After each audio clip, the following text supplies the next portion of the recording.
Connect News Media Tabiriba Singutaram Okchari. Manipur Irang Solaba IDP Sing Hosik Mir Amada Nongmagi Lupa Marfumari Haibadi Thamada Lupa Lisingani Chongakuna survive Togani.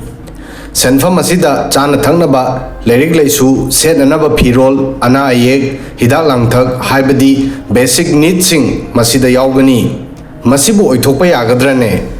Asumna Tonanaba Hairabadi Masi inhuman or Batabak Natabra Aduga Asuk Yamdraba Senfam Asida survive Tonanaba Honagadoribra Tasengna BJP Lengana state Asida violence na solaba IDP Singi care Toribra Natraga Mateng Pangmagi Mingda Namthak Toribra Adubu Manipur Irang Namaram Oiduna Mayu Makai Thadok Naduna relief camp sing that Lainariba IDP Singna Sarkar the Sauduna November Thadagi Hoduna Rasan Mani Oina Nongmada Mio Emagi Lupa Marfumari direct beneficiary transfer gi Kutangda Kabla Kibasen from Singadu SDO Sombung office Talaktuna Handokre Impal Eski Saziwa Amadi Sombung relief camp Taleriba IDP Chamri Niputaruk Singna SDO Sombung office Tamna Tomzilaki Amadi SDO ga Unaduna Warisanana Bohonaki Adubu SDO Masaleram Davana Miamna Executive Magistrate Talaktuna IDP Singi Lengang na Birakiba Senfam Singadu Handoki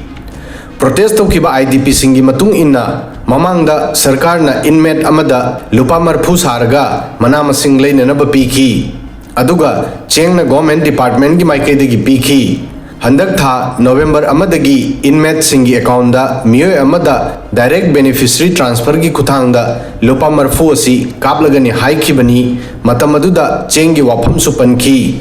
Adubu Handak inmate Amagi account da Lupa Marfu Mari Kaplaki Mamangda DC na Thokiba order Amada Mio Amagi Cheng Gram Chanipangi Lupa Kun Kaglaga Lohoki Housing Lupa Marfu Mari Kablakiba Asida Lupa Tarataru Kadai the Zat Krabage Haina Kwesauner ba inmate Singna Wahang Hangli Loinana Hana Lupa Kun Kaghoba Si Yenglagadi Lupa Marfu plus Kun Punna Lupa Chama Pipam Toktabra Haina So Hangki Sarkarna Lupa Marfu Mari Saragli ba Paisa Asida Marfu di Manama Singi Laikre Lupa Mari Asina Bhara Lupa Ama Oiraga Lupa Ohungi Cheng Gram Chamri Walo Haiba Tarbadi Lupa Ohum Piba Cheng Wan Bagi Mafamasi Sarkarna Pipam Toi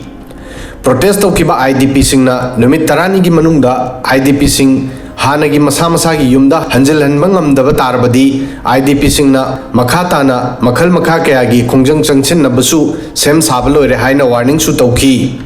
Manipur Irang Dagi Panglakpa Chaiteng Khangliba IDP Sing Sarkar na Mio Amada Gram Chamri Cheng Pirakiba Aduna Ayuki Gram Chani Amadi Namidangi Gram Chani Pangduna Wana Khangnar Kli Hingnabagi Damak Sunomduna Machamasu Singbu Angamba Sem Saduna Honari Housing Sarkar na Piragliba Senfamasi Yamna Laibak Thibani Sarkar na Kaitharagliba Chakthung Asi May 2023 dagi Lanjen Naratuna Housing Chahi Ani Makai Hena Relief Camp Singda Thamnaragliba Nupi Angang Yauna IDP Singi Mafam Dadi Senfamasi Haikru Manada Yomaga Manari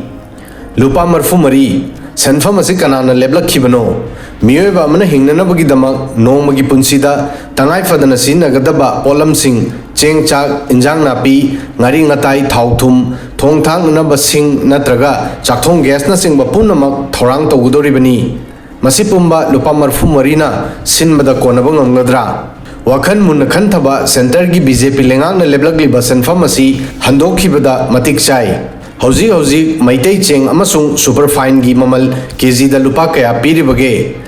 BJP Lengangna IDP Sing Sidana Bani Haiduna Cheng Khak Waluraga Cheng Kabok Boktuna Charaga Ising Khara Thaglaga Panging Hinglasanu Haina Khalaba Male Lengangna Mateng Tawi Haiba Suthokpa Aduga Asuk Hantana Loba Asigi Mahutta Pidabana Hena Fai IDP Singna Relief Camp da Lainingi Haina Thawena Wanomlaga Laikibra Lengaki Thawong Asi Awa Ana Khangnariba Singda Hena Ikainungsi Yanaba Phaholi Masina IDP Singasi 5-star hotel da thamlo Numit Khudingi Ahauba Pijau Haibagi Wafam Nate Khara respect oiba manner da Pifam Thoi Haibani Hana Lupa Marfu Pirambagi Mathakta Cheng Su Piraklaga हौजिकना लुपा मरी खक हापकलगा Cheng सुवालो हारिबसी Cheng केजीदा लुपा मरी the योनबा दुकान Manipur the कदाय the लेबगे IDP सिंगदा लुपा मरफु मरी पिरखिबा सिदा मणिपुर की MP Bimol अकोइजमना हाइरी लांजेनरक चही अनि हेलगलब फावबदा IDP सिंगी याइफनब policy अमा फावब सेंबिदबा अमसुंग IDP सिंगी मसिंग फावब चपचाना कया लेबगे हाइबा लेंगाकना खंगदबगी फिबम लेरगलिबसी मखोइबु लेंगाकना लुमना लौदबगी अचौब ममीनी MP बिमोल अकोइजमना हाइरी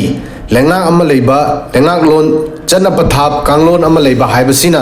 मियोइबा अमदी अतै सासिंगी मरक्ता खेनहलिबनी